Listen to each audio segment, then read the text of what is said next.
नमस्कार मेरे प्यारे साथियों, कपिल काचवा शिखर यूट्यूब चैनल पर दोस्तों आपका बहुत बहुत स्वागत है।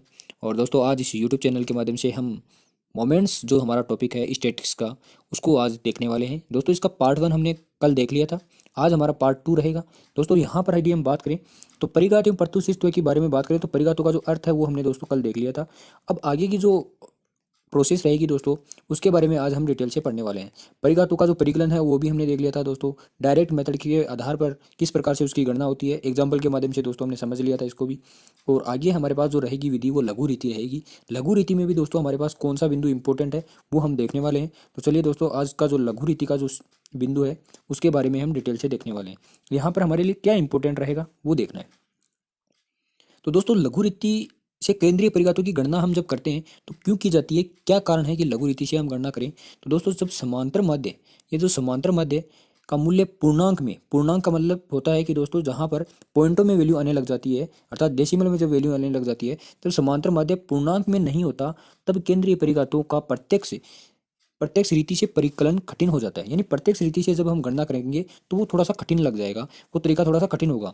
कब? जब पूर्णांक में नहीं होता। तो यहाँ पर ये जो लाइन है वो हमारे लिए इंपॉर्टेंट है कि जब समांतर माध्य का मूल्य है वो पूर्णांक में नहीं होता, तब केंद्रीय परिघातों का प्रत्यक्ष रीति से परिकलन कठिन हो जाता है। और उसी वजह से दोस्तों हम क्या करते हैं कि कल्पित मूल्य के आधार पर परिघातों का परिकलन किया जाता है। कब? जब पूर्णांक में नहीं होती तब किया जाता है। तो यहाँ से हमारे जो बिंदु है वो इंपॉर्टेंट क्या है दोस्तों, कि जब समांतर माध्य का मूल्य पूर्णांक में नहीं होता तो केंद्रीय परिघातों का प्रत्यक्ष रीति से परिकलन कठिन हो जाता है। और उस वजह से दोस्तों हम किस आधार पर करते हैं गणना? कल्पित माध्य के आधार पर गणना करते हैं। ये यहाँ पर बिंदु इंपॉर्टेंट है हमारे लिए, तो इसके बारे में ध्यान रखना। अब दोस्तों इसकी जो क्रिया विधि है वो हमारे को नॉर्मली देखनी है कि इसमें क्या होता है। तो दोस्तों सुविधा अनुसार हम क्या मान सकते हैं? कल्पित माध्य मान सकते हैं और उसको ए से डिनोट करेंगे, ठीक है। और वास्तविक मूल्य यानी कल्पित माध्य से आपको विचलन ज्ञात करना है, डेविएशन ज्ञात करना है, तो वो अक्स माइनस ए हो जाएगा, क्योंकि ए क्या है यहाँ पर मानना है, तो मानेंगे तो यहाँ पर ए यहाँ से पहले से ऑलरेडी बता दिया। फिर दोस्तों इसमें इस लाइन में कुछ नहीं है, यहाँ पर बस इतनी सी बात लिखी हुई है कि जिस आधार पर आपको आगे गणना करनी है, म्यू 1 की, म्यू 2 की, म्यू 3 की या न्यू 1 जो भी है, तो उनके बारे में देखने वाले हैं। अगला जो बिंदु है यहाँ पर कि कल्पित माध्य से निकाले गए जो परिघात, कल्पित माध्य से दोस्तों यहाँ पर ये देखना, कल्पित माध्य से निकाले गए जो परिघात हैं उसको दोस्तों ये न्यू न्यू यानी कि ये जो चिन्ह है न्यू, इसे न्यू से जानते हैं, ग्रीक भाषा का शब्द है। और केंद्रीय परिघातों का जो म्यू, ये दोस्तों आपका म्यू हो गया। इसमें हमारे को अंतर देखना है कि ये तो आपका न्यू और एक ये म्यू है। यहाँ पर दोस्तों दोनों ग्रीक भाषा के शब्द हैं, लेकिन ये है आपका परिघातों में यूज लिया जाता है और ये केंद्रीय परिघातों में यूज लिया जाता है, ये ध्यान रखना। तो अब हम देखते हैं दोस्तों आपके न्यू और जो म्यू है उनके जो सूत्र हैं वो किस तरीके से बनेंगे, उनके बारे में हम देखेंगे। यानी कि जो लघु रीति से परिघातों के परिकलन की करें तो उनका जो एग्जाम यानी कि जो सूत्र हैं, फॉर्मूले हैं, वो क्या होंगे। तो यहाँ पर यदि हम सूत्र की बात करें तो इंडिविजुअल जो सीरीज है आपकी उसके अंदर क्या होगा। तो दोस्तों ये जो न्यू है ना, न्यू, यदि न्यू की बात करें तो न्यू 1 और न्यू 2 और न्यू 3 और न्यू 4, इन चारों के जो सूत्र जो होंगे यानी कि जो फॉर्मूले होंगे वो क्या होंगे।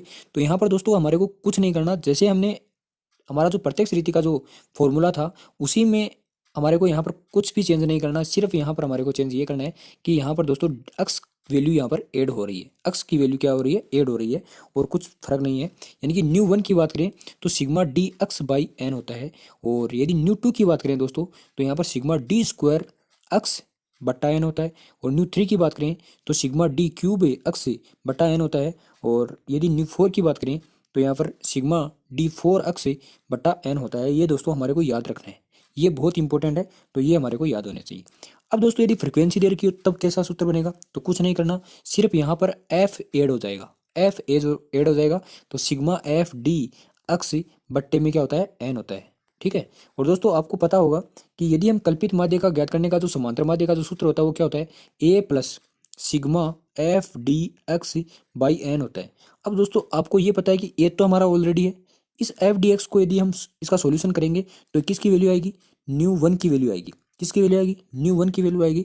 तो हम क्या कह सकते हैं कि ए प्लस न्यू 1 बराबर क्या होता है दोस्तों? आपका समांतर माध्य होता है, समांतर माध्य होता है। ये भी एक दोस्तों फॉर्मूला है जो आपके आगे काम आने वाला है, तो इसको याद रखना। ए प्लस न्यू 1 बराबर क्या होता है? समांतर माध्य होता है।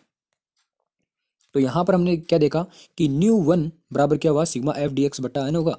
टू लगा दिया। न्यू 2 की बात करें तो यहाँ पर स्क्वायर करना है, न्यू 3 की बात करें तो यहाँ पर क्यूब करना है, और न्यू 4 की बात करें तो यहाँ पर घात कितनी करनी है? 4 करनी है। तो यहाँ से हमारे को इतनी बातें समझ में आ चुकी है। अब दोस्तों हमारे को ये तो हमने देखा है परिघात। अब यदि केंद्रीय परिघातों की गणना करनी है तो वो किस प्रकार से निकालनी है, यानी म्यू की वैल्यू किस प्रकार से निकालेंगे। म्यू की वैल्यू निकालनी है तो उसके लिए क्या फॉर्मूला होगा। तो दोस्तों म्यू 1 की यदि हम बात करें तो उसको कैसे सोल्व करेंगे, तो म्यू 1 में से म्यू 1 घटाएंगे तो यहाँ पर आपके पास जो आंसर आने वाला है दोस्तों वो क्या होगा। ये तो हमने पहले ही दे रखा है कि यानी कि म्यू फर्स्ट की वैल्यू यानी प्रथम परिघात सदैव सदैव क्या होगा, शून्य होगा। सदैव क्या होगा दोस्तों, शून्य होने वाला है। तो यहाँ पर हमारा शून्य हो रहा है, यानी म्यू 1 में से म्यू 1 घटाएंगे तो आपके पास क्या बचेगा, शून्य बचेगा। अब दोस्तों हमारे पास म्यू 2 की बात करें तो म्यू 2 की यदि हम बात करते हैं तो यहाँ पर हमारे पास क्या है,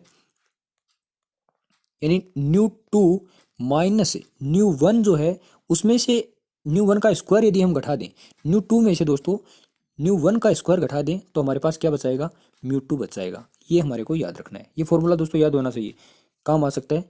म्यू 3 की यदि बात करें तो दोस्तों कुछ नहीं करना, म्यू 3 की बात करें तो म्यू 3 लिखेंगे, सॉरी म्यू 3 ये है दोस्तों, और ये आपका क्या है म्यू 3 में से आपको क्या घटाना होगा, 3 म्यू 1 और म्यू 2 से मल्टीपल करना है और प्लस में दोस्तों क्या करना है, 2 म्यू 1 का क्यूब करना है। ये क्योंकि दोस्तों ये क्यूब की बात चल रही है तो यहाँ पर यानी कि म्यू 3 की बात चल रही है तो यहाँ पर क्या हो जाएगा, क्यूब हो जाएगा। तो यहाँ पर याद रखना mu 3 minus 3 mu 1 mu 2 plus 2 mu 1 का क्या करना है, क्यूब करना है। अब अगला फॉर्मूला है कि म्यू 4 जो है, म्यू 4 किसके बराबर होता है, तो ये याद रखना दोस्तों mu 4 minus 4 mu 1 mu 3 plus में आपके पास दोस्तों 6 म्यू 1 का स्क्वायर और म्यू 2 लिख रखा है माइनस 3 म्यू 1 की घात 4 लिख रखी है। अब इसका दोस्तों जो फॉर्मूला जो हमने ये देखा है इसका प्रयोग कैसे होगा, किस प्रकार से इसको हम सोल्व करेंगे, तो वो हम अभी देखने वाले हैं। तो चलिएगा, हमारे पास एक एग्जाम्पल है, इस एग्जाम्पल के माध्यम से दोस्तों इस क्वेश्चन को समझने की कोशिश करते हैं। सारे के सारे जो हमारे फॉर्मूले हैं वो एक बार हम वापस रिवाइज कर लेंगे। तो यहाँ पर दोस्तों क्या लिख रखा है कि उदाहरण संख्या 2 में दिए गए मूल्यों से किसी कल्पित माध्य से निकाले गए प्रथम 4 परिघात ज्ञात कीजिए। प्रथम 4 परिघात बोला है, केंद्रीय परिघात नहीं बोला दोस्तों, 4 परिघात बोला है। तो यहाँ पर 4 परिघात ज्ञात कीजिए तथा इनके आधार पर केंद्रीय परिघातों की क्या करनी है, गणना करनी है। 4 परिघात ज्ञात कर लो और उसके आधार पर आपको क्या करनी है, केंद्रीय परिघातों की गणना करनी है।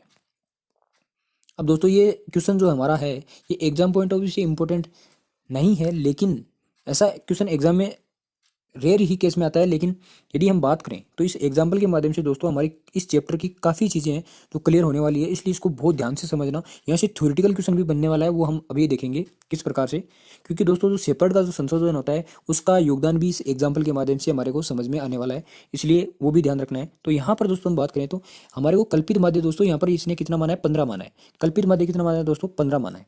ये अपनी अच्छे से मान सकते हैं, 15 भी मान सकते हैं, क्योंकि दोस्तों जो वैल्यू दे रखी है वो कितनी दे रखी है, 0 से 10, 10 से 20, 20 से 30, 30 से 40 दे रखी है। इसकी मिड वैल्यू हमने निकाल ली तो 5 आया, 15 आया, 25 आया और 35 आया। मिड वैल्यू दोस्तों आपको निकालनी आती होगी, L1 प्लस L2/2 करेंगे तो यहाँ पर मिड वैल्यू हमारे पास निकल करके आ जाएगी।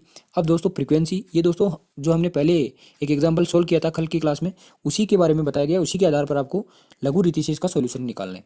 तो फ्रीक्वेंसी दोस्तों क्या है, 1 है, 3 है, 4 है, 2 है, तो n की वैल्यू कितनी आ गई, 10 आ गई। अब यहाँ पर हमारे को करना क्या है, वहाँ पर दोस्तों हमने क्या किया था, समांतर माध्य ज्ञात किया था, लेकिन यहाँ पर हमने क्या माना है, कल्पित माध्य माना है, जो कि कितना है, 15 है। अब कल्पित माध्य हमने मान लिया तो यहाँ पर दोस्तों देखो x माइनस जो a लिख रखा है ना, तो x की वैल्यू तो ये है यहाँ पर, और a हमने मान रखा है 15। तो 5 में से 15 घटाएंगे तो माइनस के क्या बचेंगे, 10। 15 में से 15 घटाएंगे तो 0 बचेगा। 25 में से 15 घटाएंगे तो 10 बचेगा, यहाँ पर दोस्तों 10 है, 10 बचेगा। और 35 में से हम 15 घटाएंगे तो कितने बचेंगे, 20 बचेंगे। ठीक है, अब हमारे को कुछ नहीं करना, ये हमारे पास dx आ चुका है, dx का मतलब डेविएशन आ चुका है। अब यहाँ पर दोस्तों फ्रिक्वेंसी दी है, तो फ्रिक्वेंसी दी गई होती है तो फ्रिक्वेंसी से हमारे को मल्टीपल करना होता है। तो हमारे पास क्या आ जाएगा, एफ डी एक्स आ जाएगा। एफ डी एक्स आ जाएगा तो यानी कि 10 को 1 से गुणा करेंगे तो 10 आएगा, और 3 को 0 से करेंगे तो 0 आ जाएगा, 4 को 10 से गुणा करेंगे तो 40 आ जाएगा, और 2 को 20 से गुणा करेंगे तो 40 आ जाएगा। अब यहाँ से हमारे को समझना क्या है, ये आपके पास एफ डी एक्स की वैल्यू आ गई और इसका योग कर लिया आपने तो सिग्मा एफ डी एक्स हो गया। अब दोस्तों इसका करना क्या है, आपको स्क्वायर करना है, तो स्क्वायर करेंगे तो दोस्तों एफ डी स्क्वायर एक्स हो जाएगा, फिर एफ डी क्यूब आ जाएगा, और फिर एफ डी 4 की घात करके और इसका भी योग कर देंगे। तो यहाँ पर दोस्तों हमारे पास चारों मदे आ चुकी है। अब यहाँ पर शेपर्ड का संशोधन है, वो यहाँ पर क्यों इंपॉर्टेंट है वो देखिएगा। तो यहाँ से हम नॉर्मली एक बार समझते हैं, फिर हम शेपर्ड के संशोधन में बात करने वाले हैं। यहाँ पर दोस्तों इस सीरीज को यदि हम देखें तो यहाँ पर जो दोस्तों वैल्यू है वो देखो माइनस के अंदर भी है, 0 भी है, प्लस में भी है, और प्लस में भी। यानी हम ये कह सकते हैं कि यानी कि जो ये म्यू फर्स्ट की बात करें, म्यू फर्स्ट की बात करें तो यहाँ से हम ये कह सकते हैं कि इसमें ऋणात्मक वैल्यू भी देखने को मिलती है और धनात्मक वैल्यू भी देखने को मिलती है। और दोस्तों यदि हम म्यू सेकंड की बात करें तो यहाँ पर दोस्तों सारी की सारी वैल्यू हमारे को धनात्मक देखने को मिल रही है। क्या मिल रही है? धनात्मक देखने को मिल रही है। सदैव यहाँ पर दोस्तों धनात्मक रहने वाली है, क्योंकि यहाँ पर दोस्तों स्क्वायर होता है, तो स्क्वायर होने की वजह से माइनस माइनस क्या हो जाता है? प्लस हो जाता है। तो म्यू सेकंड में दोस्तों हमारे को सदैव क्या मिलेगी? प्लस में मिलेगी, यानी धनात्मक मिलेगी। इसी प्रकार दोस्तों म्यू थ्री की बात करें तो म्यू थ्री में भी आपको माइनस में भी मिलेगी और प्लस में भी मिलेगी, यानी कि धनात्मक में मिलेगी, ऋणात्मक में मिलेगी। और दोस्तों वापिस यदि बात करें म्यू फोर की तो इसमें दोस्तों सदैव हमारे को क्या मिलने वाली है? धनात्मक मिलने वाली है। इसीलिए दोस्तों शेपर्ड का जो संशोधन है वो क्या कहता है कि म्यू टू और म्यू फोर सिर्फ और सिर्फ इन दो में ही संशोधन करता है। क्यों करता है? क्योंकि दोनों की संख्या क्या होती है? धनात्मक होती है, और इनकी संख्या क्या होती है दोस्तों? धनात्मक भी होती है और ऋणात्मक भी होती है। अब वो क्या किस कारण से होती है तो वो आगे हम समझेंगे जब शेपर्ड का संशोधन देखेंगे। तो यहाँ से दोस्तों इस एग्जाम्पल के माध्यम से हमारे ये समझ में आया कि किस प्रकार से क्वेश्चन में से हमारे थ्योरी का क्वेश्चन भी निकल सकता है। तो यहाँ से हमारे को ये इंपॉर्टेंट, इसीलिए हमारे लिए इंपॉर्टेंट हो जाता है। तो चलिए हम आगे इसकी गणना देखते हैं कि किस प्रकार से इसकी गणना होती है। अब दोस्तों हमारे को करना क्या है, यहाँ पर new first, new second, new four, new third, new four, इस प्रकार से इनकी गणना करनी है। अब करना कुछ नहीं है। अब देखो दोस्तों यहाँ पर सिग्मा एफ डी एक्स बटा एन किया तो ये जो वैल्यू आई है ना 7, ये किसके बराबर आई है? न्यू वन के बराबर आई है। अभी मैंने थोड़ी देर पहले बताया था कि ये जब हम समांतर माध्य ज्ञात करते हैं तो A plus sigma F D X बट्टे में क्या लिखते हैं? एन। तो दोस्तों ये किसकी वैल्यू आती है आपके पास? ये समांतर माध्य की वैल्यू आती है। यानी समांतर माध्य का जो सूत्र होता है कल्पित माध्य के आधार पर, तो ये सूत्र होता है। अब दोस्तों इस वैल्यू को मैंने क्या लिखा था? न्यू वन लिखा था। तो यानी मेरा कहने का अर्थ ये है कि आप समांतर माध्य जब ज्ञात करते हो तो ए प्लस न्यू वन यदि लिख दें तो ये भी हमारा एक तरह से हम कह सकते हैं समांतर माध्य का ही रूप होता है। तो यहाँ से हमारे को ये समझ में आया होगा कि अब यहाँ से हमारे से ये पूछा जाए कि समांतर माध्य कितना होगा तो हम क्या बताएंगे? ए दोस्तों प्लस आपके पास न्यू वन की वैल्यू ऐड करेंगे तो ए वन ए कितना है दोस्तों? कल्पित माध्य हमने कितना माना? 15 माना। प्लस में न्यू वन की वैल्यू कितनी है दोस्तों? 7 है। तो 15 और 7 कितने हुए? 22 हुए। 22 हुई। अब दोस्तों ये जो 22 है ना, ये हमारा क्या है? समांतर माध्य है। क्या है दोस्तों? समांतर माध्य। अब दोस्तों आपको यकीन नहीं होगा कि ये समांतर माध्य है या नहीं है। तो जैसे ही हम इस क्वेश्चन को, ऊपर वाले क्वेश्चन को देखेंगे, क्योंकि दोस्तों ये सेकंड नंबर का जो उदाहरण है वही है, तो हम एक बार सेकंड नंबर का जो उदाहरण है वो देखते हैं। यहाँ पर दोस्तों हमने समांतर माध्य निकाला था। हाँ, यहाँ पर हमने दोस्तों समांतर माध्य निकाला था। तो यहाँ पर हमारे पास कितना आया था? 22 आया था। इसी तरीके से हमारे को यदि उस तरीके से यदि सोल्व करना हो तो हम किस तरीके से करेंगे वो हमने देख लिया। क्योंकि ये दोस्तों एग्जाम में आने का चांस इसी का रहता है कि ए प्लस जो न्यू वन है उसके बराबर क्या होता है? समांतर माध्य होता है। ये एग्जाम में पूछा जा सकता है, तो यहाँ पर ये ध्यान रखना है हमारे को। अब अगला बिंदु है न्यू टू का। तो न्यू टू कैसे याद करेंगे? Sigma F D square x बट्टा एन है। तो यहाँ पर 1300 जो योग आया उसमें एन की संख्या का भाग लगा के 130 आपने निकाल दिया। अब यहाँ पर करना क्या है? न्यू वन आपने याद कर लिया, न्यू टू याद कर लिया। तो इससे ही हमारे को ये तो दोस्तों परिघात याद किए हमने। क्या याद किए हैं? परिघात याद किए हैं। और इसी के माध्यम से दोस्तों हमारे को कौन से याद करने? केंद्रीय परिघात याद करने। केंद्रीय परिघात याद करने। दोस्तों याद रखना, केंद्रीय परिघात की जब आप गणना करते हो तो सदैव सदैव म्यू जो फर्स्ट होता है उसकी वैल्यू क्या आती है? सदैव शून्य आएगी। यदि शून्य नहीं है तो वो केंद्रीय परिघात नहीं हो सकते। तो फिर वो क्या होंगे? तो परिघात ही माना जाएगा, यानी कि वो कल्पित माध्य से ज्ञात मूल्य माने जाएंगे। तो यहाँ पर हमारे पास क्या है? म्यू फर्स्ट की हम गणना करते हैं तो दोस्तों न्यू वन में से न्यू वन घटा दें तो हमारे पास क्या बच जाएगा? म्यू वन की वैल्यू बच जाएगी। तो म्यू वन की वैल्यू यदि हम ज्ञात करें तो न्यू वन 7 है और न्यू वन भी 7 है, तो यहाँ पर क्या हो गया? शून्य हो गया। अब दोस्तों म्यू टू की बात करें तो म्यू टू कैसे याद करेंगे? Nu two minus nu one का स्क्वायर। अब न्यू टू कितना आया था दोस्तों? 130 आया था। और न्यू वन की वैल्यू कितनी थी? 7। 7 का स्क्वायर करेंगे तो कितना होगा? 49 होगा। तो दोस्तों 130 में से 49 घटाने पर कितने बचते हैं? 81। यहाँ पर हमने म्यू टू को भी देखा, म्यू वन को भी देखा। इसी प्रकार दोस्तों हमारे पास है न्यू थ्री और न्यू फोर ज्ञात करना है, और उसी प्रकार से हमारे को म्यू थ्री में वैल्यू ऐड कर लिखनी है। बस सिर्फ क्या लिखनी है? न्यू थ्री की वैल्यू कितनी है? तो न्यू थ्री की वैल्यू दोस्तों 1900 है। तो 1900 आपने लिख दिया। एक बार मैं थोड़ा सा लार्ज कर देता हूँ इसको, अच्छा सा हमारे वो समझ में आ जाए यहाँ से। तो न्यू थ्री की वैल्यू दोस्तों 1900 रख दी। अब थ्री है तो दोस्तों 3 रख दिया। यहाँ पर जो वी वन है, वी वन की वैल्यू कितनी आई थी दोस्तों? 7 आई थी। और वी टू की वैल्यू कितनी थी? 130 थी। प्लस में 2 यहाँ पर है और 7 का क्यूब करना है, और बाकी की दोस्तों कैलकुलेशन है जो आप आराम से कर सकते हो। तो यहाँ पर 1900 माइनस का 2730 प्लस में 2 इंटू 343। यहाँ पर इस प्रकार से इसका सोल्यूशन करेंगे तो यहाँ पर आंसर क्या आएगा? माइनस का 144 आएगा। तो यहाँ पर हमारे को ये समझना है कि ये जो फॉर्मूले हैं वो किस तरीके से यूज़ हो रहे हैं, ये हमारे को क्लियर होना चाहिए। अब दोस्तों हमारे पास जो अगला बिंदु है वो हम पढ़ने वाले हैं। अब यहाँ पर हमारे को पता है कि हम परिघात जब पढ़ना स्टार्ट ही कर दिया है तो उसको पूरा डिटेल से ही पढ़ लेते हैं, क्योंकि दोस्तों हमारे को यहाँ पर कुछ भी नहीं छोड़ना है। तो यहाँ हम देखेंगे माध्य पर आधारित परिघातों को कल्पित माध्य पर आधारित परिघातों में परिवर्तन करने हेतु जो सूत्र यूज में लिए जाते हैं उनके बारे में देखने वाले। यानी दोस्तों माध्य पर आधारित जो परिघात हैं उनको कल्पित माध्य पर आधारित परिघातों में परिवर्तन करने के लिए जो सूत्र है वो क्या है। तो यहाँ पर आपको ये जो एग्जाम्पल के थ्रू यदि हम बात करें, या पहले हम एक बार सूत्र देख लें कि जो ये जो चिन्ह लिख रखा है उसे दोस्तों क्या कहा जाता है, डेल्टा कहा जाता है। क्या कहा जाता है, डेल्टा कहा जाता है। और इसका जो सूत्र होता है दोस्तों क्या होता है, अक्स भार माइनस ए होता है। अक्स भार माइनस क्या होता है, ए होता है। अब यहाँ पर हमारे को ये समझना है कि ये तो ये हमारे को याद होना चाहिए, डेल्टा बराबर अक्स भार माइनस ए होता है। ये दोस्तों मेरे भी नहीं समझ में आ रही है कौन सी लैंग्वेज लिखी हुई है। यानी कि डेल्टा बराबर क्या होता है, एक्स भार माइनस ए। अब यहाँ पर हमारे को न्यू वन की वैल्यू देखनी है, तो न्यू वन की वैल्यू देखेंगे। इसमें दोस्तों इन दोनों में क्या है, एक तो इंपॉर्टेंट फैक्ट ये है कि यहाँ पर प्लस प्लस का चिन्ह है, माइनस का चिन्ह कहीं पर भी नहीं लिखा हुआ है। तो यहाँ पर एक तो ये ध्यान रखना है हमारे को।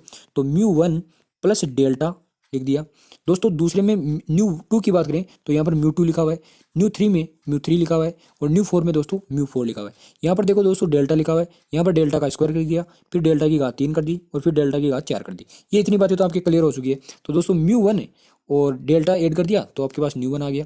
म्यू टू में डेल्टा का स्क्वायर कर दिया तो ये आ गई वैल्यू। फिर न्यू थ्री में क्या करना है, mu three plus three mu two delta plus delta का क्यूब कर दिया।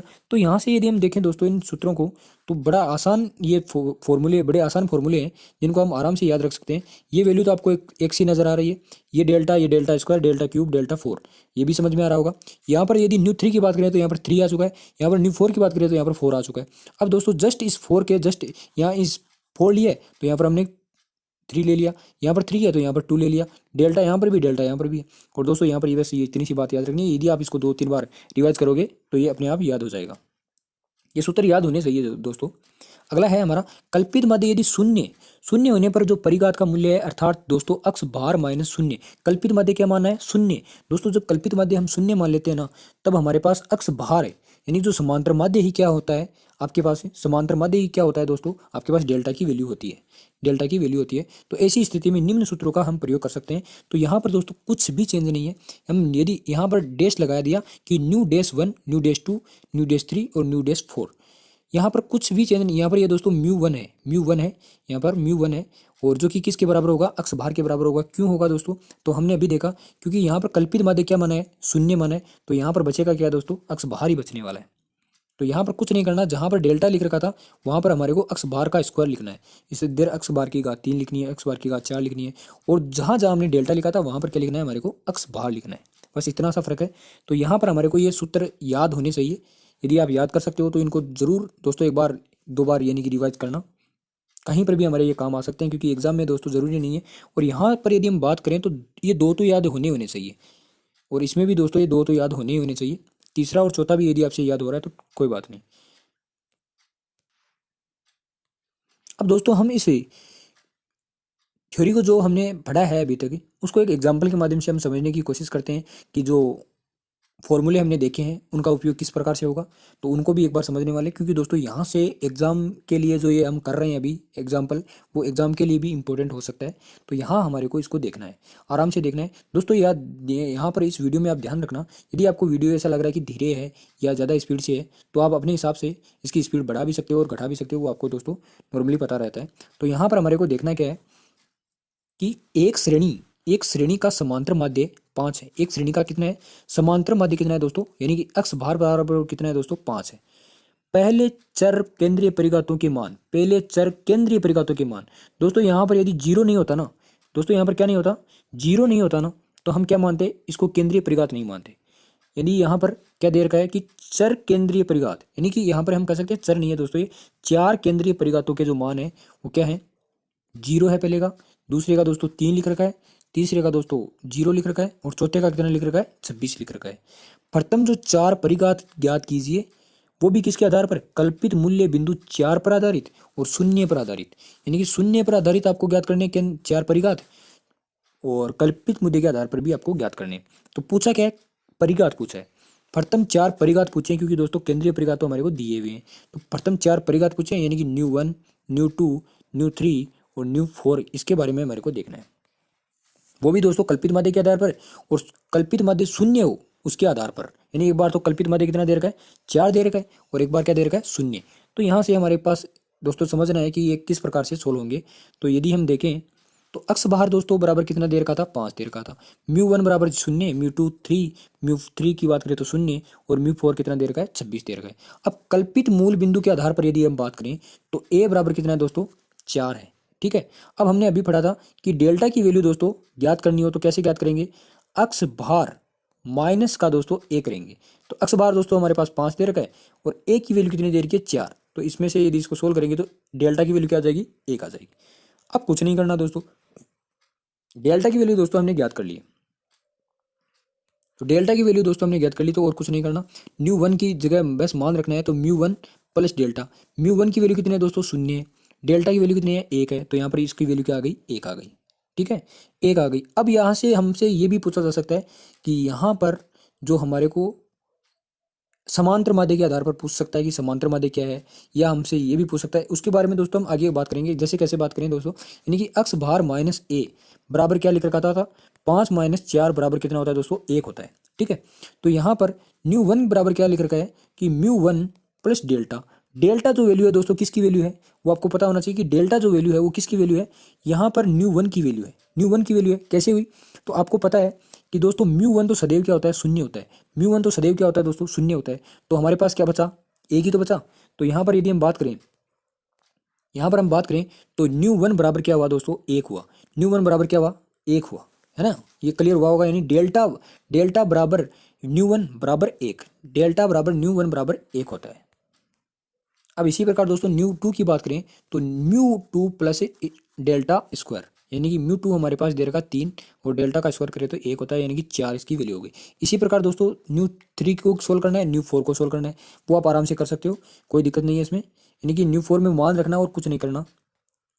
अब दोस्तों शून्य पर बात करें तो शून्य पर कुछ नहीं करना, सिर्फ एक ही जगह शून्य रखना है। तो अक्स भार माइनस ए, तो अक्स भार दोस्तों हमारे को पता है कितना, 5 है। माइनस में क्या है, शून्य, तो 5 का 5 बच गया, यानी जहां 1 रखना था वहां पर अब क्या रखना है, 5 रखना है। तो म्यू 1, म्यू 2, म्यू 3, म्यू 4, यहाँ पर म्यू 1 तो दोस्तों आपको पता है 0 है, और अक्स बार कितना है, 5 है। क्योंकि दोस्तों अब शून्य के आधार पर कर रहे हैं तो डेल्टा की जगह हमारे को किसका प्रयोग करना होगा, अक्स बार का प्रयोग करना, और कुछ नहीं है यहाँ पर फर्क। बस इतना सा है कि अक्स बार रख दो तो शून्य की वैल्यू आ जाएगी, और यदि डेल्टा रखेंगे तो वो कल्पित माध्य के आधार पर ज्ञात करना होगा। उस तरीके से हम सोल्व कर सकते हैं। तो यहाँ पर म्यू 2 की बात करें तो म्यू 2 प्लस अक्स स्क्वायर जोड़ देंगे, तो म्यू 2 की वैल्यू दोस्तों 3 आ चुकी है। अक्स स्क्वायर आपको पता है 5 का स्क्वायर कितना होता है, 25, 25 और 3 कितने होते हैं, 28 होते हैं। म्यू 3 की बात करें तो म्यू 3 प्लस 3 म्यू 2, डेल्टा नहीं है यहाँ पर दोस्तों, डेल्टा लिख दिया है लेकिन कोई दिक्कत करने वाली बात नहीं है। यहाँ पर अक्स क्यूब होगा, अक्स क्यूब होगा, यानी कि यहाँ पर जो एग्जाम्पल लिख रखा है यहाँ पर अक्स क्यूब होगा, और अक्स का, सॉरी दोस्तों यहाँ पर अक्स क्यूब नहीं है, अक्स का सिर्फ अक्स है। यहाँ पर सिर्फ अक्स होगा, सिर्फ अक्स होगा, और यहाँ पर अक्स क्यूब होगा। तो यहाँ से हम सोल्व करेंगे तो म्यू 3 की वैल्यू कितनी है, म्यू 3 की वैल्यू कितनी है दोस्तों, 0, और 3 है। यहाँ पर भी 3 है। म्यू 2 की वैल्यू कितनी है दोस्तों, 3 है। अक्स की वैल्यू कितनी है, अक्स बार की वैल्यू कितनी है दोस्तों, 5 है। अक्स बार की वैल्यू कितनी है, 5 है, और अक्स बार का क्यूब कितना होगा, तो 125 होगा। तो इसको दोस्तों जब सोल्व करोगे ना तो 170 आ रहा होगा। इसी प्रकार दोस्तों आपको म्यू 4 का सोल्यूशन देखना है। आगे की यदि हम बात करें दोस्तों तो ये जो क्वेश्चन है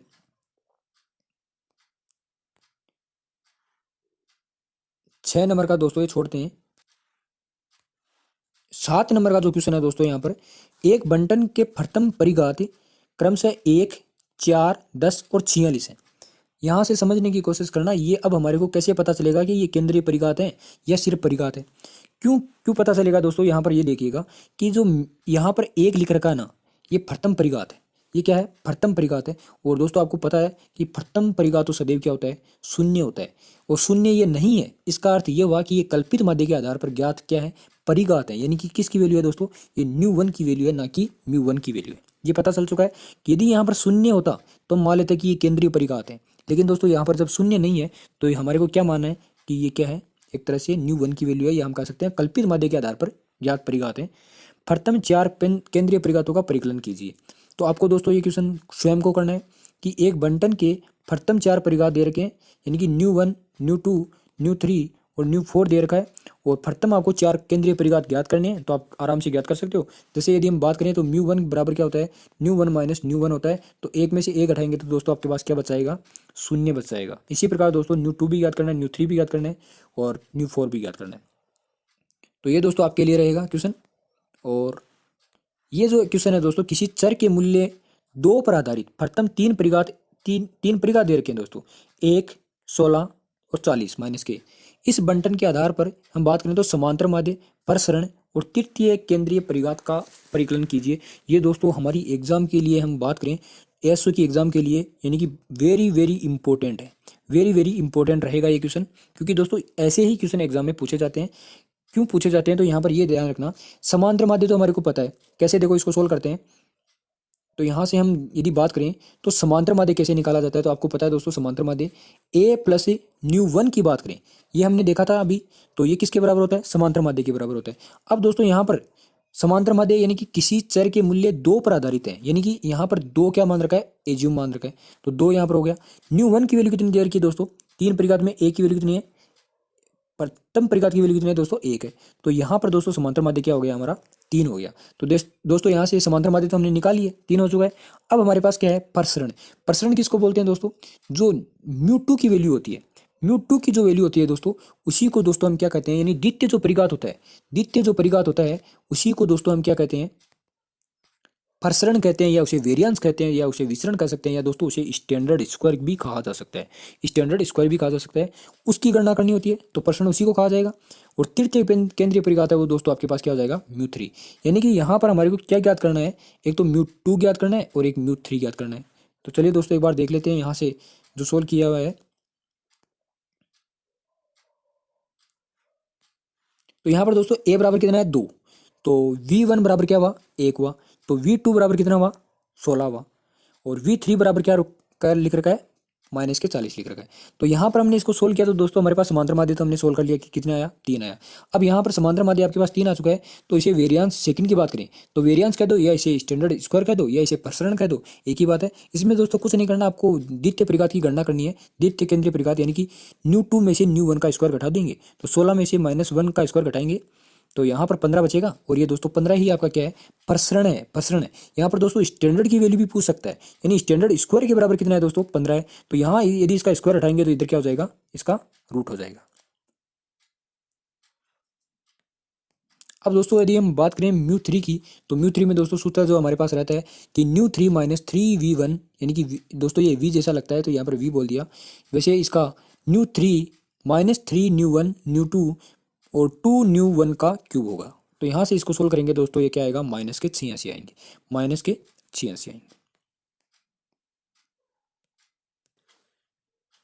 अब दोस्तों यहाँ पर हम बात करें तो केंद्रीय परिघातों से किसी कल्पित माध्य पर आधारित परिघातों का परिकलन करना, यानी जो केंद्रीय परिघातों से हम कल्पित माध्य पर आधारित परिघातों का परिकलन करें तो वो कैसे करेंगे दोस्तों, इस थ्योरी को हमने वैसे पढ़ लिया है।